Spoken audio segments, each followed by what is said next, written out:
up, everyone? Welcome back to another episode of Boleros. I'm here with Gab and Maui. Hello, guys. Here we go. Here we go. Yes! After Ito, 1 year! It's confirmed! saya Baka ng magdikit batang ulit to. yan.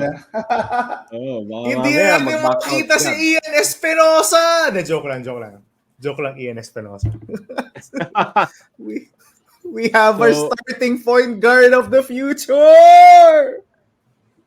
so may kita mo naman sa excitement ni Gab at sa Sando niya today, sa team ng Sando niya today. What we're going to talk about, Jared Bahai finally confirming that he's going to enroll and study in Ateneo and play for the Blue Eagles. It's January 25. It's actually already 10:44 p.m. But we're doing this, recording this podcast kasi it's been confirmed, di ba? We've talked about it before. We've talked about the rumors. And people have been asking about this, but ngayon pa lang kinonfirm coming from Jared Bahay announcing that he will go to Ateneo. So I guess let's finally talk about it. Now that he's going to Ateneo. O Gab, dahil ikaw ang naka-Ateneo Blue Sando today, anong reaction mo? Anong initial thoughts mo doon? Bahay going to Ateneo. Thank you, Lord! Thank you! That was my initial honest reaction na nag-confirm na siya. Although, like what you were talking about before we came on, hindi pa ako kampante hanggang makapasa siya ng asset, hanggang maka-enroll siya sa Ateneo, hindi pa ako kampante. But it came from his mouth, so I'm assuming it's true that he is gonna go to Ateneo. And what a ride, no? Last year, around this time as well, we had a podcast talking about Jared Bahai and his commitment to the UP Fighting Maroons. And I remember, Sam, you made this point during that podcast we had last year that UP is actually a better destination for Jared Bahai because he's gonna take over for JD Cagolangan. He's gonna get all the minutes. He's gonna be the starting point guard already for UP once he enters the UAAP. Oh, what has changed in 1 year? That is not true anymore. Yeah, it's true. That is not true anymore. The magic that they did with JD's year of eligibility has kind of backfired against UP because now Jared Bahay is looking at UP and he's looking at the guard rotation and there's no playing time to be had. You know, there's JD Cagolangan, there's Jajat Felicilda, Gonzalez, Fortea, Alarcon, Abajano, they're all still there. And you know, Jared looked at it. There's no more Fortsky in Ateneo. There's an obvious hole at point guard. And he said it himself, no, in his statement and in the multiple news articles out there. He said it na yes, he wants to continue his Jesuit education, but he also wants to play right away. Those were his words. And the opportunity to play right away, he could not get past that. And I think that's an obvious thing. I mean, the only one ahead of him in the point guard depth chart is Ian Espinosa and Gab Gomez, and I think he's better than both already at 18 years old. So I mean, if Coach Tab starts Ian Espinosa, hindi ko na lang alam. But Jared Bahai is the obvious choice. He's the more talented of the three guards. Baka lang. I don't know. Coach Tab loves his veterans. But yeah, he's more talented than the two of them. I expect him to get big minutes. I expect him to run the offense for Ateneo. And I'm excited, man. I mean, the future is bright. His buddies are there, Mason Amos and Kyle Gamber and Celis. And Celis and Asoro, his former teammates. So I'm obviously happy. I mean, all three of us are obviously happy. I don't now that will the addition of Jared Bahai make Ateneo an instant contender? No, I don't think so. I think they still have a lot of questions to answer. There's still not, you know, that deep talent-wise. I mean, there's a lot of unproven players on that roster. A lot of fresh faces. This is still a very young team outside of Sean Kitevis and maybe Chris Kuhn. No, I think those are the only really tried and tested veterans on this team. The rest are just either on their first or second year coming to next season. So yeah, I don't think this makes Ateneo an instant contender, but I do like where the future is headed. We have a very, I called him the last year the most talented guy out of high school, and I think a lot of Filipinos agree that this guy is the most talented high schooler that's coming into the college level. Maui, Sam. Yeah. I would have to agree, Gab, dun sa statement mo. I'm beyond ecstatic. We get Amos, we get Bahay, we get the under 18 team, we get the under 16 starting point guard, under 18 starting point guard from the Gilas pool. I think the hype is warranted for Jared Bahay. It's proven. Usually when guys are really good sa FIBA, they really produced. I think it's been proven with Mason. It's gonna be proven for Jared Bahay. Definitely Ateneo yung chances ng Ateneo for next season has improved by a lot by this move. People were really scared when Jared Brown announced, not even when Balungay announced. It was really when Jared Brown announced that he was foregoing his years of eligibility. And Ateneo getting Bahay is just really changes everything for Ateneo. Ateneo has really liked Bahay for the past 2 years, and they finally ended up with him after a roller coaster recruitment ride. I can't believe si Sammy was a messiah for predicting something that's impossible to happen. It's not very common that we see players decommit, diba, in college. We see a lot of players move around when they have a bad year or when they don't get playing time, but it's not very common to see in college basketball, especially the UAE, players decommitting and then transferring. Maybe from the blue chip recruits, definitely. Although there have been some from the previous seasons, like Ian Baclan, but Jared Bahay is on a different level. He's definitely been the number one high school player the past few years, and definitely the top recruit coming into to Ateneo. I think people have to be ecstatic about this. Ateneo's getting the number one recruit back-to-back years, Amos and Bahay. Diba? For a position that they desperately need. Diba, Maui? Yes, definitely. I think if you watch all of the games during the previous season, even the off-season and the season, really saw that Ateneo missed a steady point guard like Padrigao. Getting Jared Bahay changes this. I think it's warranted. Some people are calling this as the next coming of L.A. Tenorio. We'll see in a few months if Jared Bahay does indeed have indeed stamp himself into Ateneo history. But yeah, generally positive reviews, positive reactions from all of my Ateneo friends, from all of the Ateneo alumni. It's just that some of them, as I've mentioned to you guys, some of them are still nervous until Jared Bahay enrolls. Kasi it's been a roller coaster ride definitely the past 2 seasons. And mag-asset muna pare, yung bago mag-enroll. We've seen a player, di ba? Mag-asset muna. We've seen a player like LeBron Lopez during this time of the year last year. Everyone was expecting him to go to Ateneo, but they still ended up going to UP. So, as Sammy mentioned during our episode the previous year, anything is still possible until Bahay enrolls. Diba? Until we get that final confirmation that Bahay has enrolled, until we see Bahay play in Public Pinoy Liga or the Phil Oil, then maybe that's the time that Ateneo can relax. But I have to agree with Gab. This is a step in the right direction, but definitely this does not still make Ateneo a contender. Imagine a team not barely making the Final Four and losing 2 of its top players, diba? Si Brown and si Balungay. That's still a big blow. And we're not even talking about Obasa. Diba? Obasa had a very fantastic long season with Ateneo, diba? So it will really all depend. If you guys have been following Ateneo, you saw that si God's Love was supposed to be their FSA, but unfortunately, or fortunately for God's Love, he's been recruited to some Division 1 teams. So Ateneo still has that big hole in the center position. And historically, in the UAAP, di ba, usually the one with the best FSA usually wins the championship.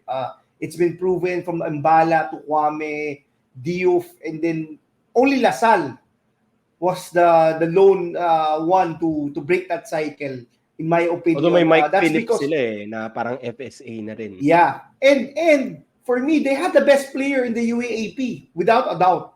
We'll talk about him later also, Kevin Quiambao.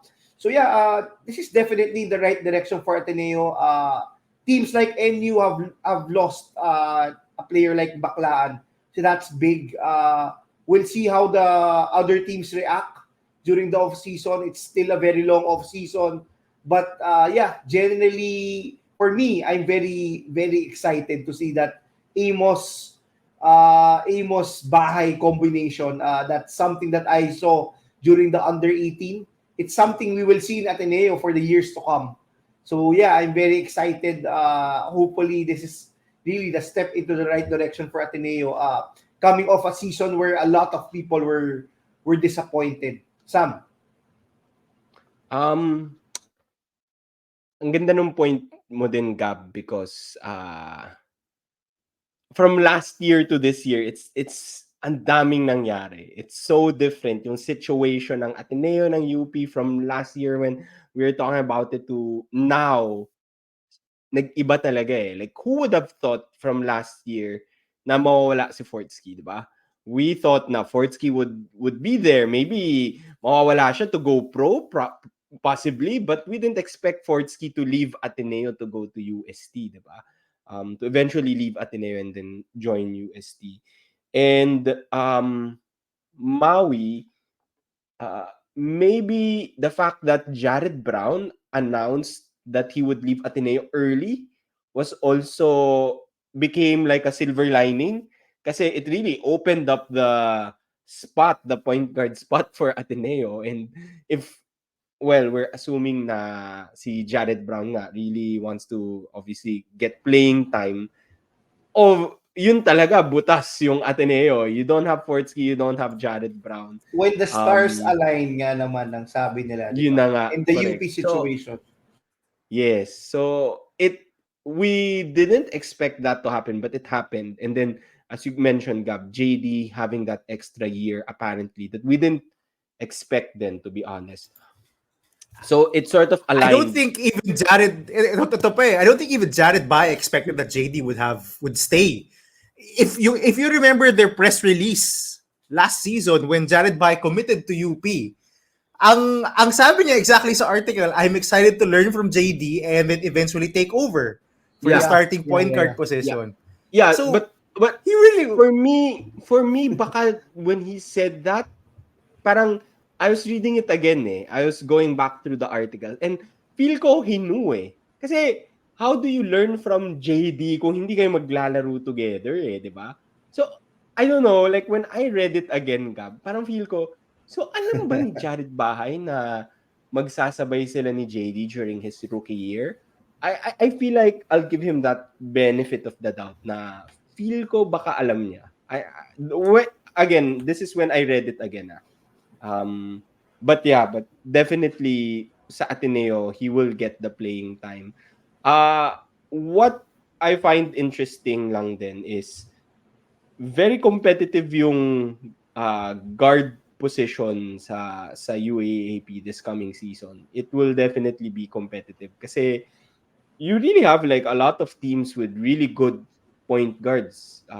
If Ateneo will get Jared Bahai, UP still has Kagulangan. Except UE. Oh, okay. I'm getting there. I'm getting there. Or pati NU, di ba? Big blow. Oo nga, actually. Baklaan. I mean, NU nawalan ng Baklaan. But they still have Steve Nash. They have si Kumamoy. Mamoy And then UST will now get Padrigao. So And Paranada. that's what I'm looking forward to. And yeah, correct. Diba? So Malakas. that's what I'm looking forward to. Now na Bahay has committed to Ateneo, I'm looking forward to yung battle of the guards of like the different teams, no? But na-mention mo na, Gab. Na-mention mo na. Let's get there. Let's go there. Let's briefly talk about this. In relation to the Jared Bahay going to Ateneo News, may bali-balita, no? So, wala pa namang confirmed, wala pang confirmation or official announcement, but may bali-balita na si Remogat is considering leaving UE for another team. Actually, I think he mentioned this by the end of the season. There's an article that mentioned na there were UAAP teams courting him. But I think lumalabas ngayon sa news is like he's possibly moving to UP. So that would mean he would be joining UP the following season, season 88, after JD Kagulangan's final year. Thoughts on Remogat possibly joining the UP Fighting Maroons, Maui? It's just the UAAP off season, the UAAP recruiting wars is just as crazy as it was the previous season, and that's unimaginable in my perspective. Di talaga ganito during previous seasons. It hasn't been like this. The landscape of the recruitment has really changed a ton. I think the first domino was really Bahai and Lopez coming to UP supposedly. But yeah, this is crazy for me. Yung piracy ng players is coming from within na. 'Di ba? Players from, let's say, NU, like Baclaan, is rumored to go to Lasal. Players like Remogat from UE is going to UP. My only concern with this is yung parity ng UAAP. Something that we've been very happy about the past few seasons. I think yung season 86 really featured a ton of games that went into overtime, especially in the first round, and a ton of games that were won by game winners. I think justified yung reaction ng fans when they say that maybe we need to revisit the rules, yung residency rules, or even that I'm not in favor of, because I think that players cannot have a residency of more than a year. I think that's been proven by players like Soc Rivera and Jerry Pingoy. And maybe we have to revisit yung rules, di ba, for recruitment. It's getting crazy, di ba? It's getting crazier and crazier if you are hearing all the rumors of what players are getting to transfer to another school, to go to another school. Maybe we have to revisit that. Maybe we have to limit it. I don't know what we have to do. But Remogat going maybe it's a topic for a roundtable discussion. Yeah, it should be. Maybe we can take that in the future, another episode. But with regards to the Remogat going to UP, man, that's crazy for me. They just lost by, and then now they get Remogat. Imagine that. I would prefer to get Remogat right now instead of Bahai, to be honest. Because Remogat, that's true. Right now, Remogat is proven, di ba? Remogat has proven that he can lead the team. Remogat is could be considered already a seasoned veteran. He was a mythical team member, and we saw the leap that Remogat took from year 1 to year 2. And not just that, even yung from fourth year high school to year 1, from being a walk-on to UE and being as the top point guard in the UAAP nung season 86. My question is this a good move by Remogat? Di ba? Kasi we've been harping about UP having a very deep backcourt. When he was in UE, he was only the backcourt. Diba? When you talk about the backcourt of UE, Gab, you talk He about had the ball in his hands for the whole game. 90% he had the of ball the in his time. hands the whole game. He could do anything the whole game. And we saw Remogat score. We saw Remogat play make. We saw the full package. So I'm a bit skeptical. Is this a good move for Remogat going to UP? Allegedly, or rumor has it. I don't know if Remogat will have that same usage. Definitely not. I don't think he will get that same usage. If he, diba, if his intention is to go abroad, if his intention is to go pro early, then going to UP just shut that door for me, because now he has to sit for another year, and then he has to prove himself with that very deep UP backcourt. I mean, you know what happens to some players when they get to bad situations, and we know what happens to players when they get to good situations. An example of which is just Robert Bolick. He was riding the bench in LaSalle, but he thrived in at the NCAA with San Beda, di ba? So, I don't know. I'm a bit skeptical with this move, similar to the move of Jacob Cortez from San Beda to LaSalle. It's because they're moving midway to their career, di ba? And I think the best thing that can happen to them is if they can leave early and go pro early. Remogat will have to sit out a full year and then have to acclimate himself in the new offense, a new coach, and a team that is a powerhouse. Definitely will be a powerhouse in the UAP with probably within the next decade. So definitely, I wouldn't be surprised if UP gets other blue chip recruits to come in with Remogat come season 88. So that will be something to look at during this period if Remogat does indeed leave UE. Gab. Okay, so between the Jared Bahai news and the Remogat news, I was more concerned and a bit more interested in the Remogat news that he was allegedly gonna go to UP. It's not confirmed, diba? As we said. But what concerns me is, one, from the UE side, man, this school, this fan base just can't catch a freaking break. Every year na lang. Diba? Diba? Yes, exactly. Sobrang kawawa nila. Every year na lang, they lose their top players. Paranada's gone. Now, a lot of those allegedly are due to Coach Jack Santiago. It's nothing of anything that other teams are poaching their players, but who knows? Baka Coach Jack Santiago driven din tong move ni Remogat, diba? We haven't had yung official news yet. But man, they can't catch a break. As soon as they're pataas na sa nilang basketball program, now they're possibly losing their guy in yung Rey Remogat. And I said it during our season-ending podcast. If they have to keep Precious and Rey Remogat together because that's their team, diba? That's what they have to do. That's their 1-2 punch. And now they're losing their highest usage player. They're the best point guard in the UAP, and he's going to UP, man. So yung sobrang naawa for UE, they're probably, if they lose Remogat, they're probably gonna be battling some of the bottom teams again. Probably another winless season is in the books for them.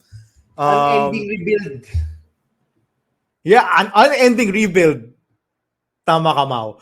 And then I also looked at it na from the UP side. Well, one, I'm happy for UP fans that they're getting a very exciting player. Parang sabi nga ni Maui.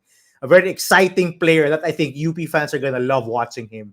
Rey Remogat is a highlight reel onto himself. However, I am concerned about the other players that they have on their roster. Because if JD is coming back next season, you'll essentially have the same guard rotation. And then right after that, you'd think it's going to be Janjan Felicilda time, but no, it's actually going to be Rey Remogat time. So, and there are other players there who are buried at the end of the bench. Cyril Gonzalez, Terence Fortea. How are they going to play? Until season 88, yung bench player pa rin sila. They're going to play only pang blowout. There are people saying they're in the rotation. They play naman. During blowouts, no, they're not in the rotation. You saw it in the finals. Fortea barely made it to the floor. So is Gonzalez. So I don't know, man. I don't know what. I thought they were trying to build this guard rotation up and then possibly you take over for one another when one leaves and eventually graduates. But this is just I don't know. Last season kind of showed that their deep guard rotation was not kind of backfired against them. Well, with JD not getting as many minutes in the finals, Coach Gold parang not knowing who really to put on the floor. So from UP side, there are pros and cons. The pros, well, you get an amazing player. The cons, what are you gonna do with the other players on your roster? And from Rey Remogat side, yeah, I don't get move either. Same as Maui. He was him in UE. Kasi ay sabi nga natin, he had the ball in his hands all throughout the game. He was running everything in UE. He's not gonna average the same amount of numbers in UP. No way. He's not gonna get so much minutes in UP. This past season proved that.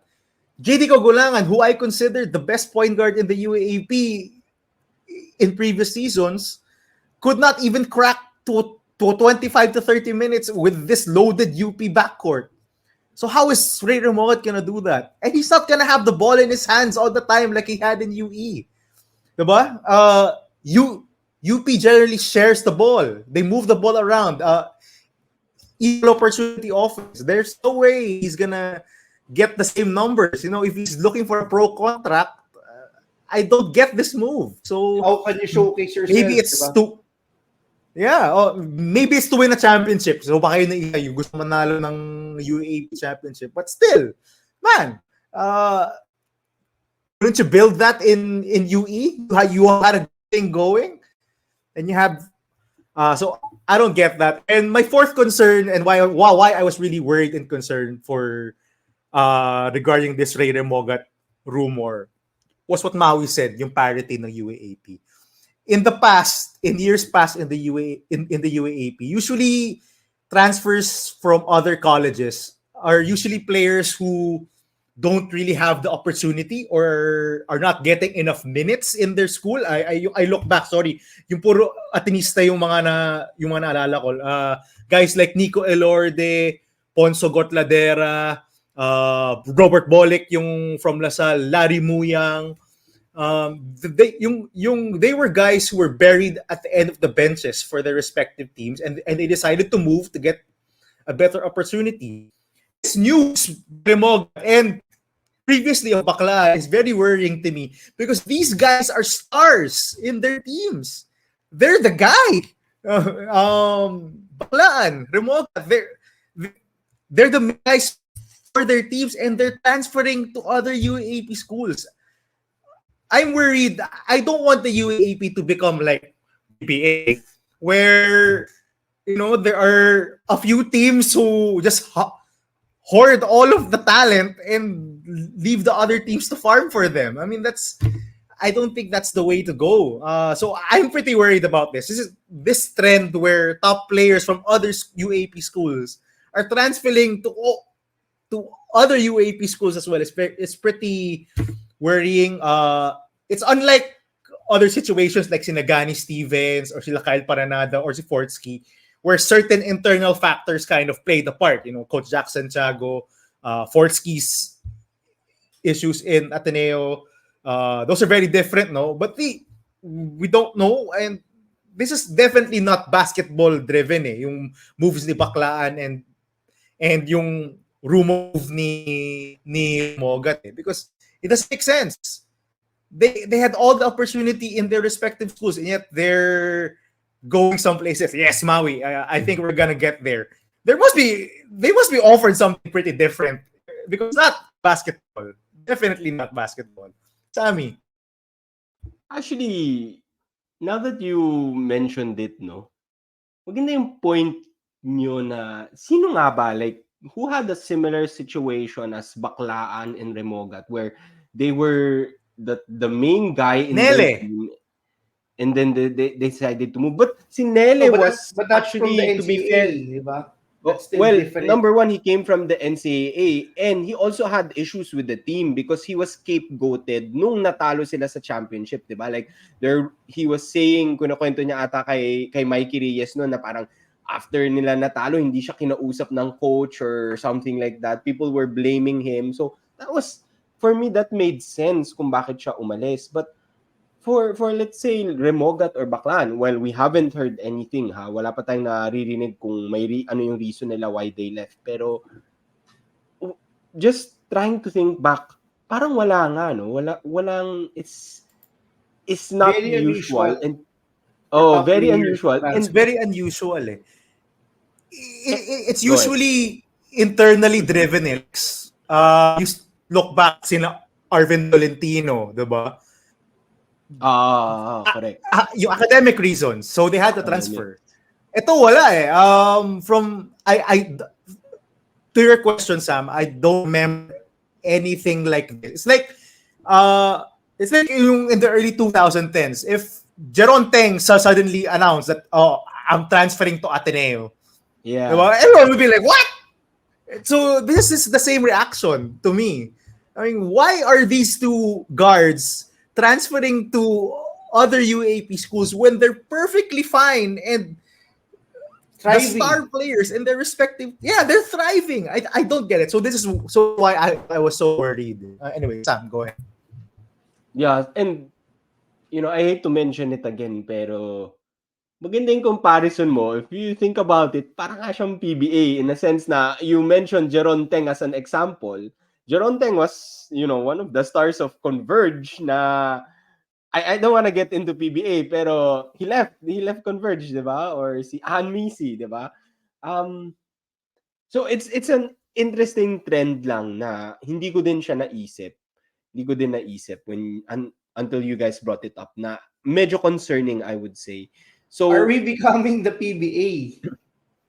Which is, let's hope not. Oh my God. Let's hope not. But please. Which brings me back to one of our listeners saying na pag isipin mo talaga, if you think about it, yung college basketball now, it's becoming semi-pro in a sense eh. It's becoming semi-pro in a sense, di ba? So, baka nga, do we want that? Or is it time to sort of review yung rules and whatnot? I don't know the answer. I'm sure may pros and cons doon. But I think it's a very important discussion to have later on, especially if marami pang sumunod kay Baklaan, or if matuloy man si Baklaan has left NU. So we know he's going somewhere. But if matuloy man si Remogat, kung meron pang sumunod sa kanilang dalawa, then it has to be something that has to be discussed, right? To be fair also, I think to another point that Maui said na sabi niya he was concerned with, schools poaching or getting players from other schools, we know na it's normal, marami nang nangyaring ganon. Students transferring, marami nang nangyaring ganon. I think just to highlight what Maui was saying, yung concern din siya is like star players resting or doing residency for 1 year, 'di ba? Yun din yung point ni Maui kanina. So very different naman yon, like yung magre-residency sina Remogat, sina Baklaan versus let's say Francis Lopez suddenly decides to move to UP prior to enrollment. So hindi naman siya nag-residency, 'di ba? So hindi naman siya big loss for Francis Lopez in terms of his development.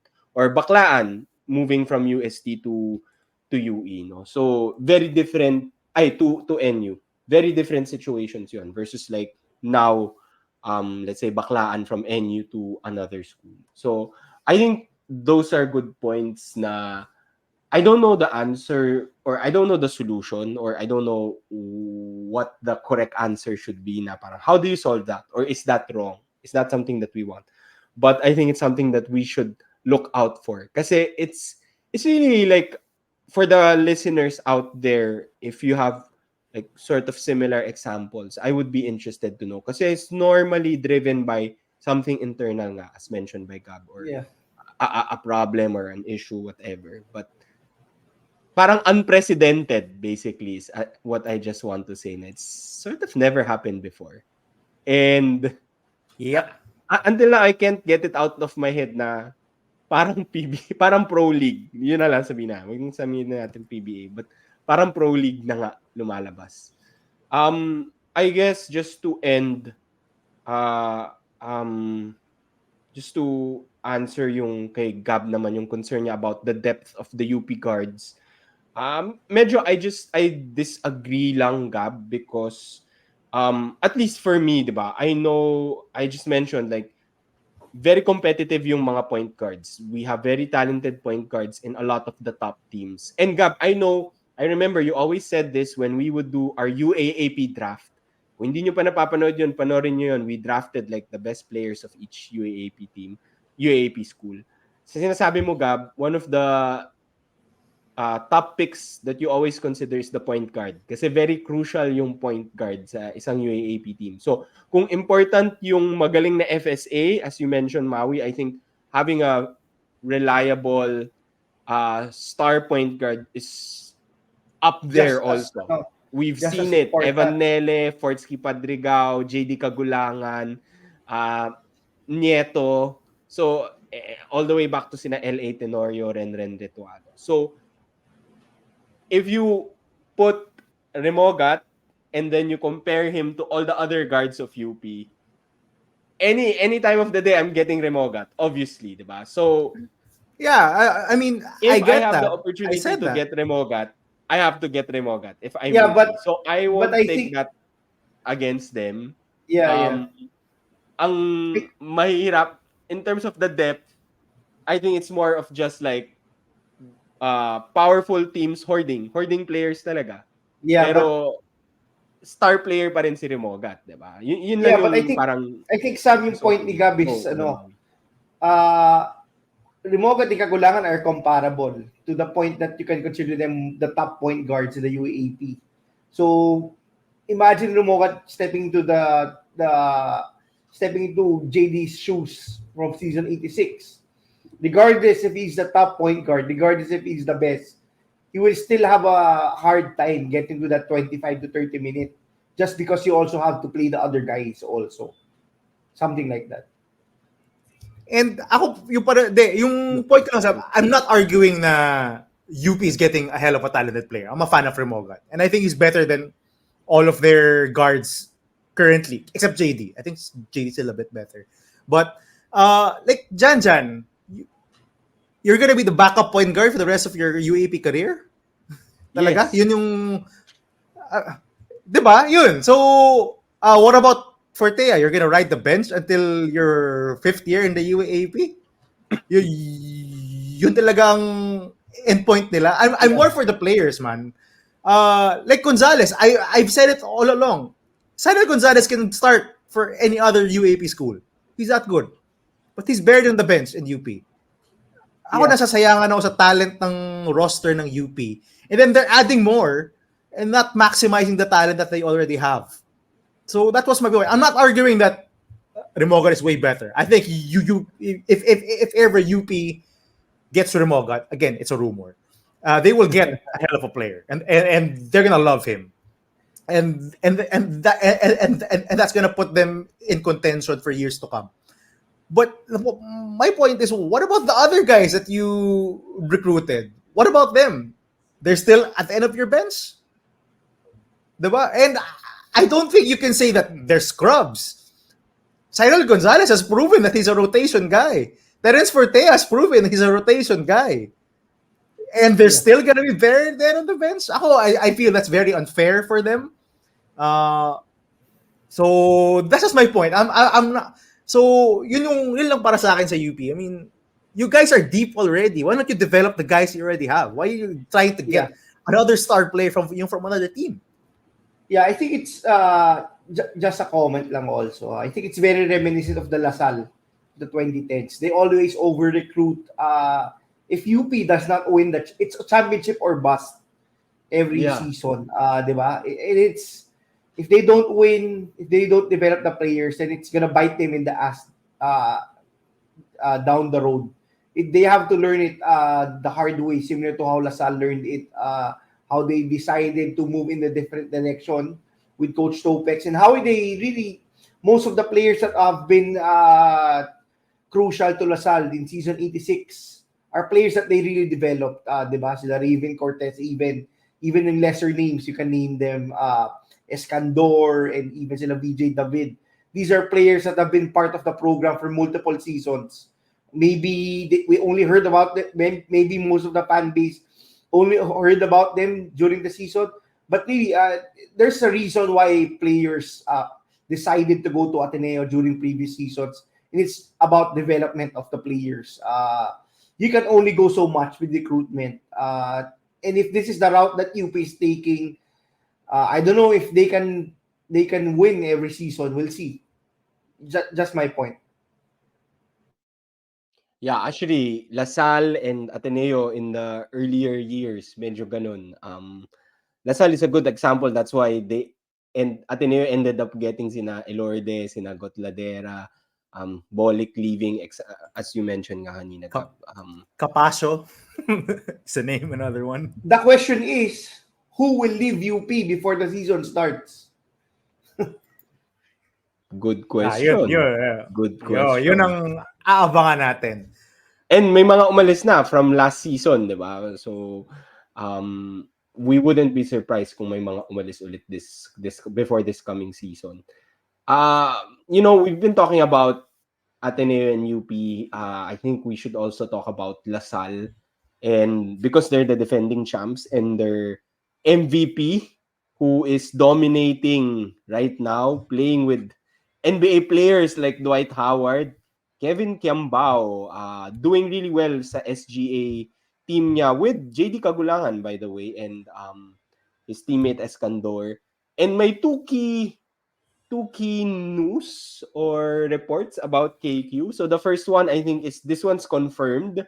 The UAE team is considering getting KQ as their naturalized player. So again, we were talking about something being unprecedented. Meron na bang naturalized Pinoy that has played for like another country? I'm not sure. Baka meron na. Let us know. But that would also be interesting. Was Jericho Cruz considered naturalized? Hindi, born I don't think he was.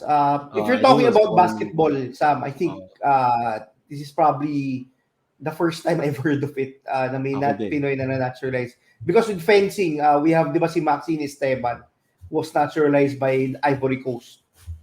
Okay. And then the second one, this one is not yet confirmed, but I think is equally crazy na New York is considering inviting KQ sa summer league nila. Tama ba, Maui? Can you tell us more about that rumor or news? Yeah, I think we discussed this nung off air. I think it's crazy that Kevin Quiambao, that this kind of news comes out.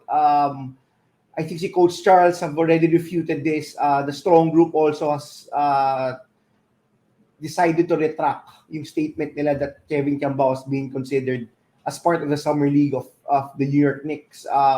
First off, you can consider a player who can be who hasn't gone to the NBA draft, diba, as part of the summer league. But I think it's really crazy. There are a ton of players all around, like players from leagues that are more known, like the B League or even the other leagues in Asia or the NBL or EuroLeague. But some of the players are not even being considered.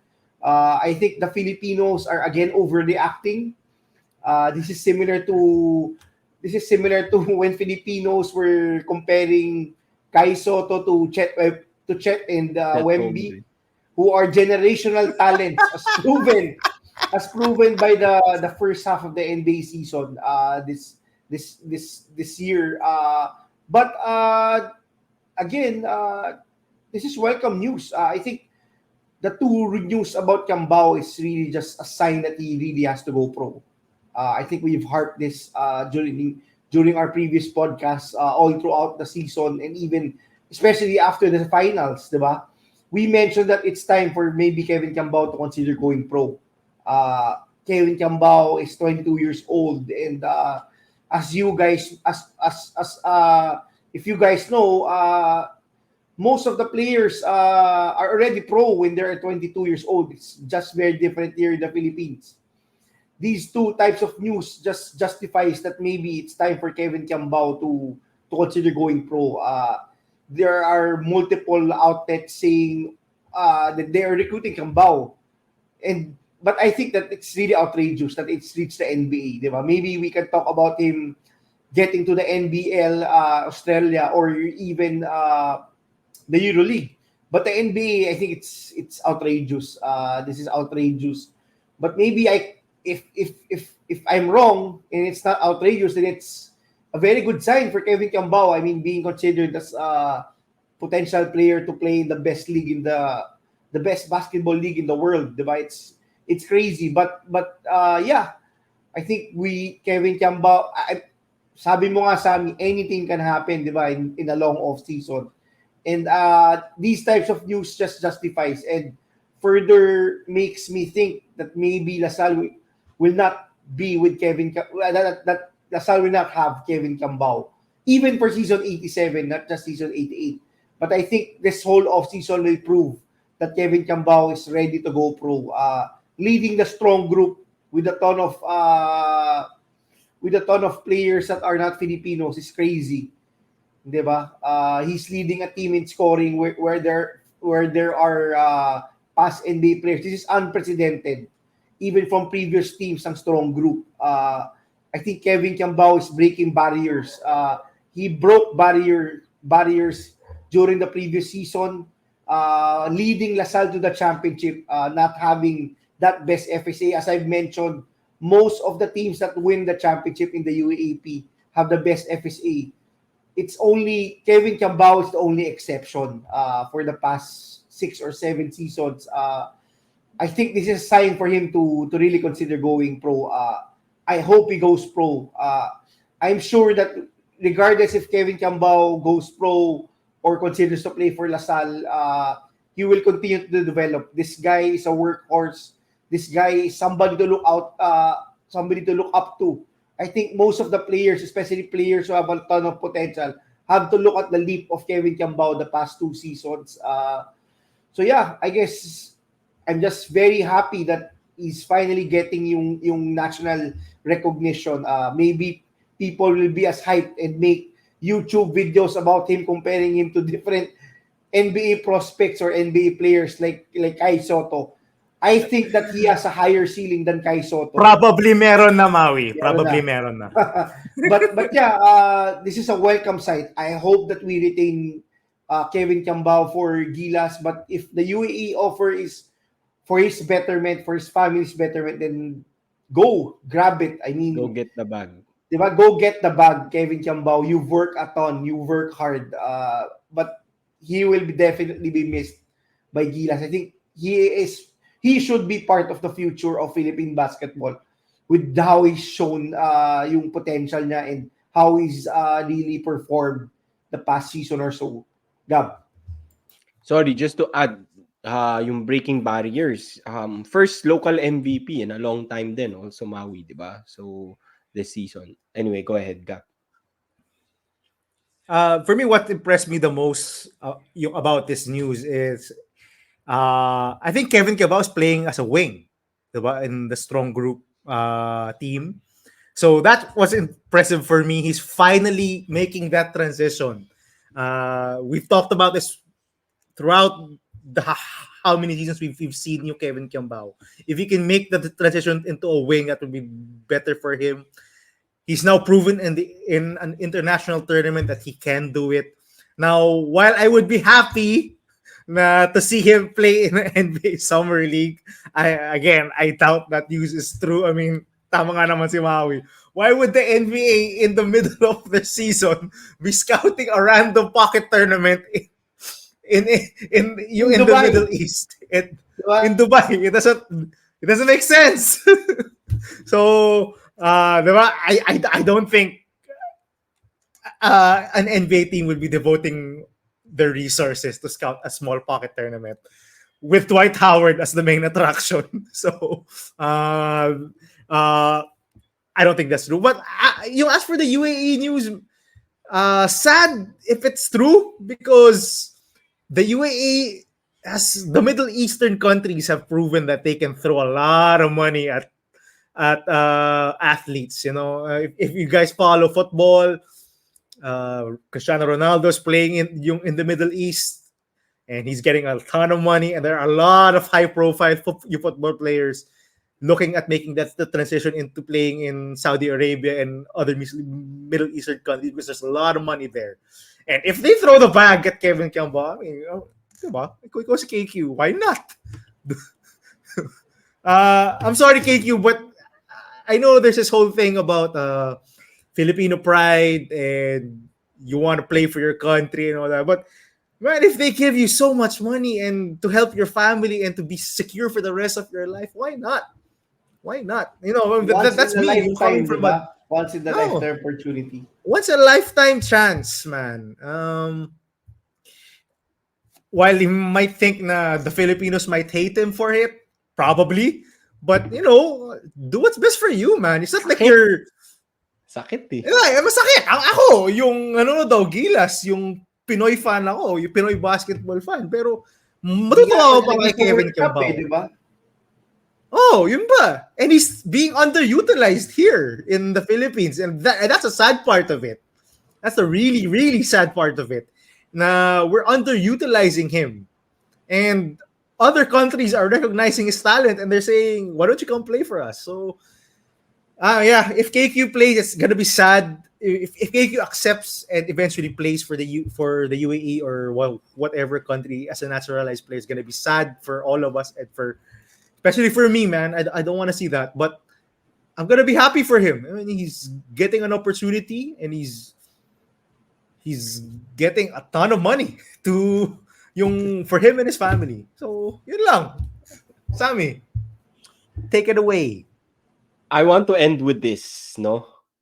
Si yung friend natin from Lasal, si Apo, mentioned na si KQ already, parang may rumor na tweeted daw or posted na season 88, ganyan. May parang commitment na to season 88, which is 2 seasons from now. And just like with Jared Bahay, committing very early to UP, 2 seasons prior to him joining UP, matagal-tagal pa yung season 88 and a lot can happen from now until the start of season 88. And as Maui said, main takeaway dito sa balita na to about KQ, KQ is ready to go pro.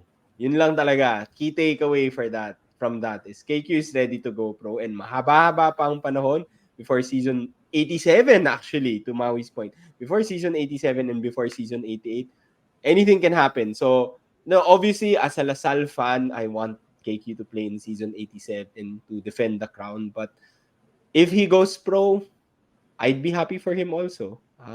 We can't stop him. And sayang talaga eh. Yung point ni Maui, he's 22. Sayang yung time niya, yung age niya, and yung potential niya if, he prolongs his stay in the UAAP. So, we'll see. We'll be here to cover every update about KQ. Definitely something to watch out for from now until season 87.